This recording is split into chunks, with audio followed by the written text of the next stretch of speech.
Hello friends, मैं अंकित जायसवाल। मेरे इस यूट्यूब चैनल टारगेट आप स्टूडेंट पे आप सबका स्वागत है। दोस्तों, आज हम जानेंगे कि नई शिक्षा नीति 2020 होता क्या है, इसके क्या क्या प्रावधान है और इसमें क्या क्या चेंजेस किए गए हैं, क्या क्या बदलाव किए गए हैं। बहुत दोस्तों को दिक्कत आ रही होगी कि नई शिक्षा जो नीति 2020 है, इसमें क्या क्या चेंज किए गए हैं, क्या क्या बदलाव किए गए हैं, इसके प्रावधान क्या है। तो आइए हम इस कॉन्सेप्ट को हम लोग जानते हैं, इस कॉन्सेप्ट को हम क्लियर करते हैं। ठीक है, तो भारत में अपनी नई शिक्षा नीति 2020 को जल्दी लेकर आ रही है। केंद्र कैबिनेट ने इसे मंजूरी दे दी है, इसे अनुमति दे दी है। बहुत सारे परिवर्तन होने वाले हैं। तो दोस्तों प्लीज इस वीडियो को पूरा देखिएगा, लास्ट तक बने रहिएगा मेरे साथ।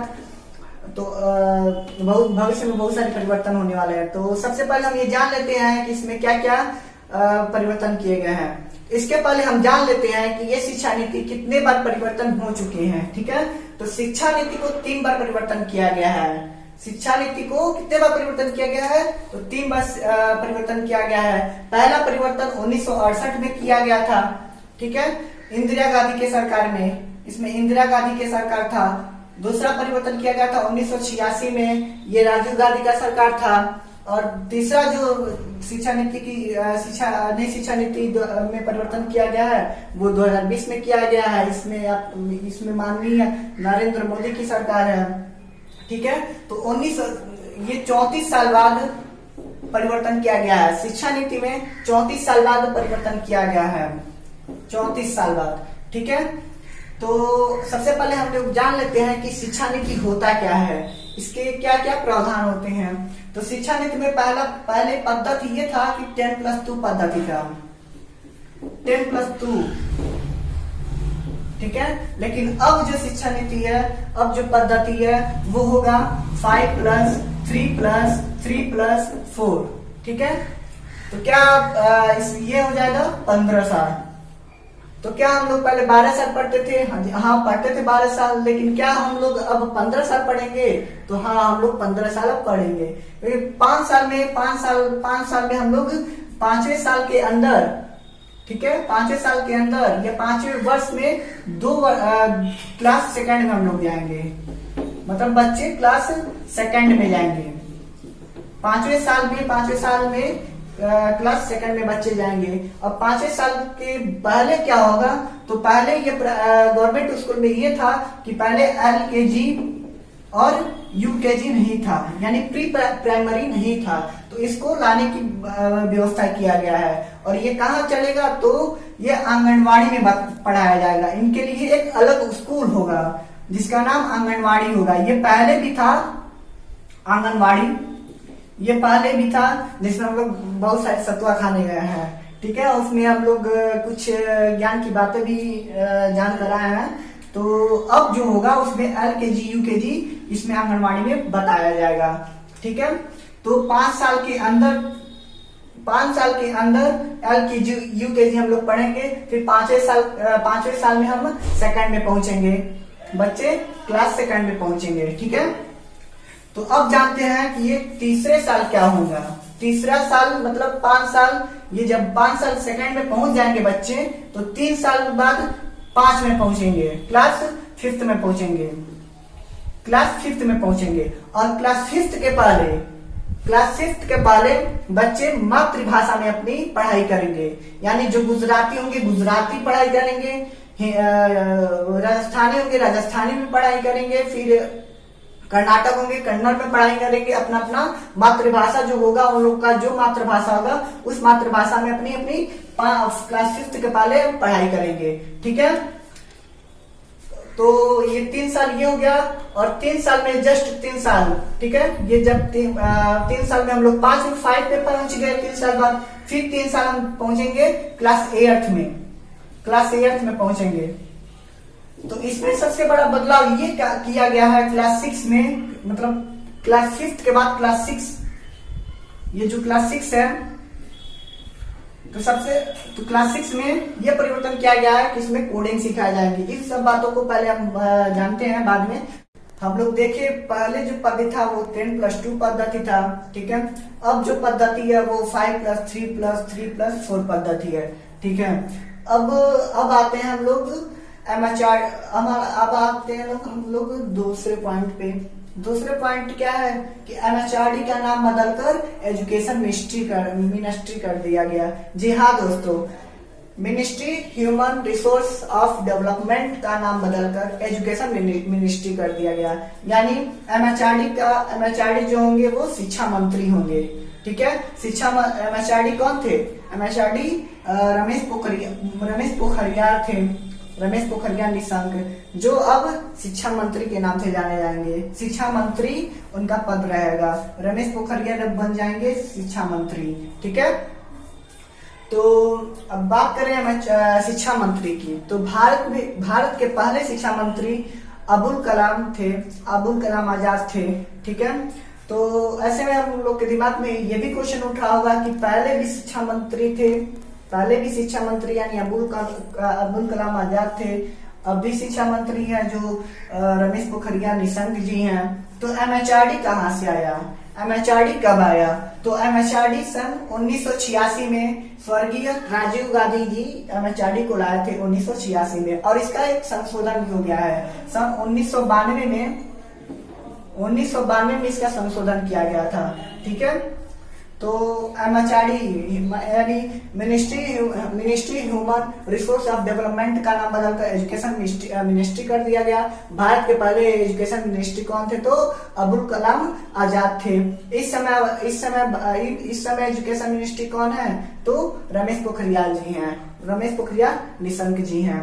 ठीक है, तो अब बात करते हैं ये फिर अगला टॉपिक देखते हैं कि क्लास 5 तक मातृभाषा में पढ़ाया जाएगा, जैसा कि हमने पहले बताया। ठीक है, अब आते हैं क्लास 6 में। ठीक है, क्लास 6 में क्या होगी? तो क्लास 6 के साथ वोकेशनल ट्रेनिंग की पढ़ाई भी की जाएगी। वोकेशनल ट्रेनिंग की मतलब है स्किल डेवलपमेंट की पढ़ाई किया जाएगा। और स्किल डेवलपमेंट क्या होता है? तो इसमें कोडिंग भी सिखाया जाएगा।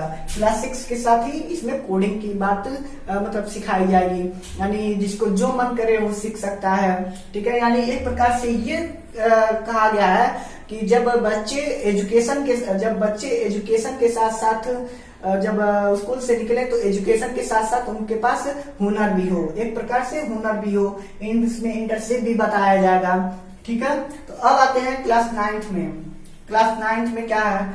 तो क्लास 9 पहले हम लोग थे कि 9, 10 पढ़ लेते थे। 9th में आर्ट साइंस सुनते थे कि साइंस सुनते थे, लेकिन अब 9th में ही हम लोग चुन लेंगे कि हमको आर्ट साइंस पढ़ना है। इसमें ये आर्ट साइंस तो पहले था, पहले फर्स्ट ईयर में हम लोग चूज करते थे कि हमको बायो से पढ़ना है कि मैथ से पढ़ना है कि आर्ट साइंस पढ़ना था, तो हम पहले चूज कर लेते थे। लेकिन अब जो चूज करेंगे वो 9th से हम चूज करेंगे। ठीक है, तो 9th से इसमें ये सबसे बड़ा बदलाव किया गया है। अगर कोई बच्चा क्लास 9th में फिजिक्स पढ़ना चाहता है तो उसके साथ अगर चाहता है कि मैं आर्ट्स का सब्जेक्ट फिजिक्स के साथ आर्ट का सब्जेक्ट मैं हिस्ट्री पढ़ूं तो वो पढ़ सकता है, या ज्योग्राफी पढ़ना चाहता है तो ज्योग्राफी पढ़ सकता है। ठीक है, तो इसमें ये सबसे बड़ी बदलाव किया गया है। ठीक है, फिर आगे हम लोग चलते हैं क्लास 10th में। तो क्लास 10th में 3 प्रकार के द्वारा नंबर दिया जाएगा, 3 प्रकार के रैंक के द्वारा नंबर दिया जाएगा। तो आइए हम उसे समझते हैं कि किस प्रकार द्वारा नंबर मिलेगा बच्चों को। तो पहला जो है एजुकेशन के द्वारा नंबर मिलेगा, यानी जो बच्चे क्लास में पढ़ रहे हैं वो तो नंबर मिलेंगे ही। दूसरा ये जो सेल्फ खुद के मूल्यांकन से बच्चे अपना खुद नंबर देंगे। ठीक है, तो ऐसे में बहुत सारे बच्चे ये सोच रहे होंगे कि हम तो 10 में से 10 दे देंगे, लेकिन ऐसी बात नहीं है। अगर वो बच्चा नौकरी के लिए जाता है और उस नौकरी में जो कंपनी होगी वो पूछेगा, वो 10th के बेस पे, 10th का जो कोर्स होगा उसी के बेस पे वो पूछेगा। अगर आप फ्रॉडी किए हैं, अपने एडवांस नंबर दिए हैं, तो अगर वो समझ जाता है कि एडवांस नंबर दिए हैं, आप फ्रॉड किए हैं, तो वो आपको खदेड़ देगा। और तीसरा क्या है? इसमें दोस्त नंबर देंगे, फ्रेंड नंबर देंगे। यानी पहले जो था, ये जो शिक्षा नीति थी बहुत गड़बड़ हो गई थी। फ्रेंडों से बहुत ज्यादा दुश्मनी भी हो जाती थी, लेकिन अब क्या है, फ्रेंड के साथ व्यवहार बना के रहना पड़ेगा, फ्रेंड ही आपको नंबर देंगे। एक तरह से एक बदलाव ये किया गया है। दूसरा बदलाव ये किया गया था कि सेल्फ असेसमेंट के द्वारा ही नंबर मिलेगा, और तीसरा, पहला था एजुकेशन, दूसरा था सेल्फ असेसमेंट, और तीसरा है फ्रेंड के द्वारा नंबर दिया जाएगा। इस प्रकार 10th में रैंक, ये तीनों आधार के आधार पे 10th का नंबर दिया जाएगा। ओके, उम्मीद है आपको ये समझ में आ गया होगा। और फिर हम लोग 12th के बाद हम लोग ग्रेजुएशन, देखिए यहाँ पे 6वें टॉपिक में हम लोग चलते हैं। तो ग्रेजुएशन 2 प्रकार का होगा, ठीक है। ग्रेजुएशन जो होगा वो 2 प्रकार का हो जाएगा। एक ग्रेजुएशन हो जाएगा 3 इयर्स का, और दूसरा ग्रेजुएशन हो जाएगा 4 इयर्स का, ठीक है। तो आप 3 इयर्स वाला भी कर सकते हैं और 4 इयर्स वाला भी कर सकते हैं। ये बदलाव किया गया है। अब भाई आपको ये नहीं समझ में आ रहा है कि ये कैसा 3 इयर्स होगा, ये कैसा 4 इयर्स, ये कैसा ग्रेजुएशन आ गया। तो 3 इयर्स वाला जिसको नौकरी चाहिए, नौकरी करने के लिए वो ग्रेजुएशन कर रहा है, तो वो 3 इयर्स वाला कर सकता है, यानी 3 साल वाला कर सकता है। अगर जिस बच्चे को रिसर्च करना है तो वो 4 इयर्स वाला कर सकता है। और रिसर्च करने के बाद अगर वो बच्चा MSc करना चाहता है, MSc या MA कुछ भी करना चाहता है, तो वो 1 साल का सिर्फ हो जाएगा। पहले 2 साल का ये कोर्स था, तो अब ये सिर्फ 1 साल का कोर्स हो जाएगा, ठीक है। तो अब ये 1 साल का कोर्स हो जाएगा, ठीक है। 3 इयर्स में नौकरी अगर करना चाहता है तो वो 3 इयर्स वाला करेगा। अगर रिसर्च करना है तो उसको 4 इयर्स वाला करना पड़ेगा। और जो MSc है, जो MSc और MA जो है, ये अगर करना चाहता है रिसर्च के बाद, तो उसको 1 साल उसको पढ़ना होगा। MSc 1 साल का हो जाएगा और MA 1 साल का होगा। और डायरेक्ट ये PhD में एडमिशन ले लेगा। और आगे की पढ़ाई करना चाहता है तो डायरेक्ट PhD में एडमिशन ले सकता है। ओके, तो फिर जो ये MPhil की डिग्री समाप्त कर दी गई है। जो MPhil की डिग्री 2 थी, MSc के बाद जो MPhil की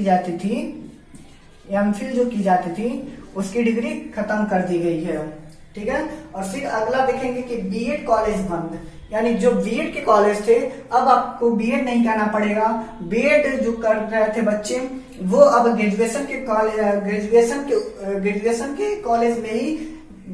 कॉलेज में ही 4 साल का बीएड के द्वारा पढ़ सकते हैं, बीएड का डिग्री ले सकते हैं। फिर अगला क्या है कि NTA देना होगा सब बच्चों के लिए, यानी जो 12th के बाद जो बच्चे UPTU का फॉर्म डालते हैं, मेंस का फॉर्म डालते हैं, CBSE मेंस का फॉर्म डालते हैं, उन बच्चों को सिर्फ एक बेस पे एग्जाम देना रहेगा NTA के आधार पे, ठीक है। NTA यानी नेशनल टेस्टिंग एजेंसी। अब बीटेक वाले या IIT वाले बच्चे भी बस NTA एक एजेंसी है जो जिसका नाम है नेशनल टेस्टिंग एजेंसी। अब ये जो जितने भी बच्चे होंगे 12th के बाद जो IIT करने रहेंगे, बीटेक करना चाहते हैं, वो NTA में जाके अपना एग्जाम दे सकते हैं, ठीक है। अब UPTU और ये मेंस वाला ये व्यवस्था हट गया है, ठीक है।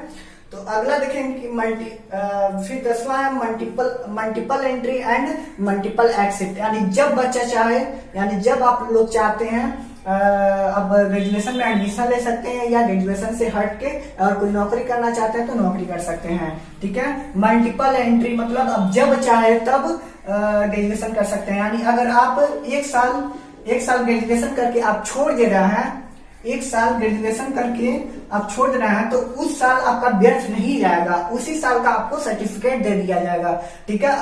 अगर उसके बाद से आप नौकरी करना चाहते हैं तो आप नौकरी कर सकते हैं, और नौकरी करते करते आपका मन आ गया पढ़ाई में, तो फिर से पढ़ाई आप कर सकते हैं। 2nd ईयर में डायरेक्ट एडमिशन ले सकते हैं, और उसमें आपको 2nd ईयर पढ़ लेंगे तो उसमें डिप्लोमा की डिग्री दे दी जाएगी, डिप्लोमा, ठीक है, डिप्लोमा की डिग्री दे दी जाएगी। फिर अगर आप 3rd ईयर पढ़ना चाहते हैं तो 3rd ईयर की डिग्री आप प्राप्त कर सकते हैं, जिसे हम बैचलर डिग्री भी मिल जाएगी, उन बच्चों को बैचलर डिग्री मिल जाएगी, ठीक है। तो उम्मीद है ये आपको समझ में आ गया होगा मल्टीपल एंट्री और मल्टीपल एक्सिट क्या होता है। फिर जो हम लोग की एजुकेशन की GDP था वो 4.43 था, 4.43 था, ठीक है। जो एजुकेशन जीडीपी था वो पहले 4.43 था, जिसको बढ़ा के अब एजुकेशन की जो जीडीपी होगी वो 6% होगी, यानी 6% होगी।